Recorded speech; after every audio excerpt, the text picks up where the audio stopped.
In this video, we talk about Bigfoot as he's presented on television, and mostly the popular version from the 70s, you know, the Bionic Bigfoot from the $6 Million Man. And also we discuss other incarnations such as Bigfoot and Wildboy. Now, Bionic Bigfoot made his debut February 1st, 1976 on the two-part $6 Million Man episode, The Secret of Bigfoot. First, let's talk about the Bigfoot craze that inspired the $6 Million Man's version of Sasquatch. Are you a man? No, it never hurts to ask. The Bionic Bigfoot was based on a real-life legend known as, well, Bigfoot or Sasquatch, believed to live in the Pacific Northwest of America and Canada's British Columbia. Out of the great Northwest comes the legendary Bigfoot. Now, the legend of Bigfoot began in 1958, way before the $6 Million Man. A journalist detailed a story about loggers in California who discovered large footprints. Now, he joked at the time maybe they had found a relative of the abominable snowman, a term used in 1921 that named a creature that had left footprints that were discovered on a British expedition. Now, the guides that were on that expedition referred to the creature before that as the snowman. Now, stories of large footprints and sightings of large ape-like creatures were even reported way back in the 1800s. Of course, there was the infamous 1967 Patterson-Gimlin film that supposedly showed a real-life Bigfoot in Northern California. Is it really Bigfoot or just a guy in an ape suit? We'll probably never know if it was a guy in an ape suit or the real deal for sure, but it sure is fun to speculate. Now, on the $6 Million Man, the Bigfoot is actually an alien cyborg created by the Shalan to resemble a lower form of life from their world using a technology called neosynthetics, which is supposed to be an advanced form of bionics.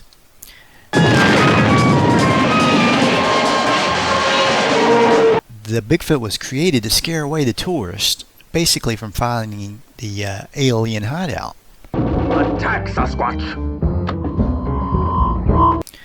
Now, Bigfoot in the first two-parter was played by Andre the Giant, the famous wrestler, and then Bigfoot was played by Ted Cassidy. Now, Andre would go on to play in the cult favorite movie The Princess Bride. And during his wrestling career, he was billed at 7 foot 4 inches tall, but was really closer to 7 feet tall, according to IMDb. Now, he also appeared on an episode of The Fall Guy, Lee Majors' other big hit, and BJ and the Bear and The Greatest American Hero. What do you do to your knees? Oh. Ted Cassidy would later take over the role of Bigfoot for the second two-parter that came up.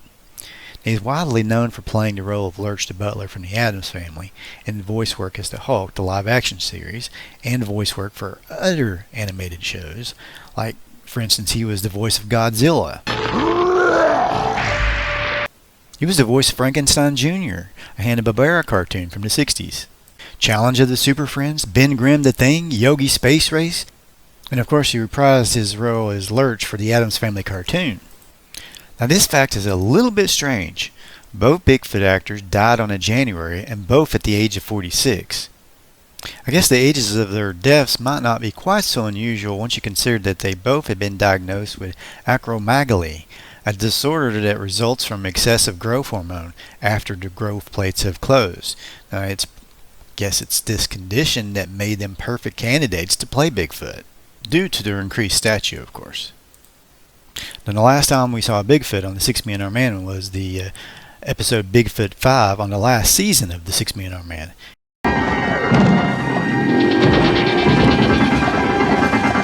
In this episode, Bigfoot was left behind by his alien creators.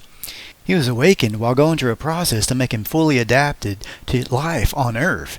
And then, of course, he goes on a rampage, because what else is he going to do? He's Bigfoot.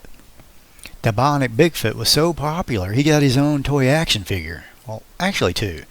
The first Bigfoot toy came out in 1977 in the form of a racer. It's the $6 Million Man and Bigfoot the Bionic Beast. Drag race dynamite! Bigfoot sits on a bionic cycle, and you can race the $6 Million Man, which of course never happened in the TV show. Now, in 1978, the regular Bionic Bigfoot figure was released. The figure included a switch that opened a panel on the front of Bigfoot, showing off his bionic mechanisms that were inside. And the logo on the toy was based on the likeness of Ted Cassidy. And the 6 Million Dollar Man and the Bionic Woman unfortunately were canceled in the spring of '78, which ended the popularity of the entire 6 Million Dollar Man toy line. Now, there were a lot of other Bigfoot shows, of course. One of my favorites was Bigfoot and Wildboy. Legendary Bigfoot, who 8 years ago saved a young child lost in the vast wilderness and raised that child until he grew up to be Wildboy. Before the 6 Million Dollar Man went off the air, it debuted in 1977. It was part of the Cross Super Show. Now, no doubt this show was made to cash in on the Bionic Bigfoot craze. It featured a super strong, heroic Bigfoot who leaped great distances and threw big boulders with sounds that were very similar to bionic effects. The show became its own series in 1979. In the show's intro, they tell us that Bigfoot adopts a lost boy, and that boy grows up to become Wildboy. And they run through the woods fighting supernatural and sci-fi related supervillains. This entire series really needs to be put on DVD. I mean, I love the theme music. Most of the cool shows back then had great theme music that sometimes was even better than the show itself. Now, we can't forget the 1977 episode of In Search Of, narrated by Leonard Nimoy, Mr. Spock. The show discussed evidence and eyewitness accounts of Bigfoot. I haven't seen this one in years, but it was either this one or another one like it that made me afraid to get around anything that even looked like a forest for quite some time, which included small groups of trees or really tall grass. For the evening. Outside, something strange was happening. The cabin was under attack. Now, the 90s Hulk animated series featured an episode with their version of Sasquatch. Just like the Hulk, he's a scientist who transforms into a monster.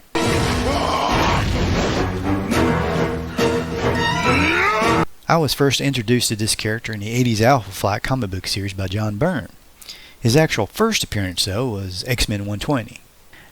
Now, who could forget the hilarious 1987 movie Harry and the Hendersons, about a family that accidentally runs over a Bigfoot and takes him home? I never realized or had completely forgotten either one, that the movie actually spawned a syndicated series that ran from 91 to 93.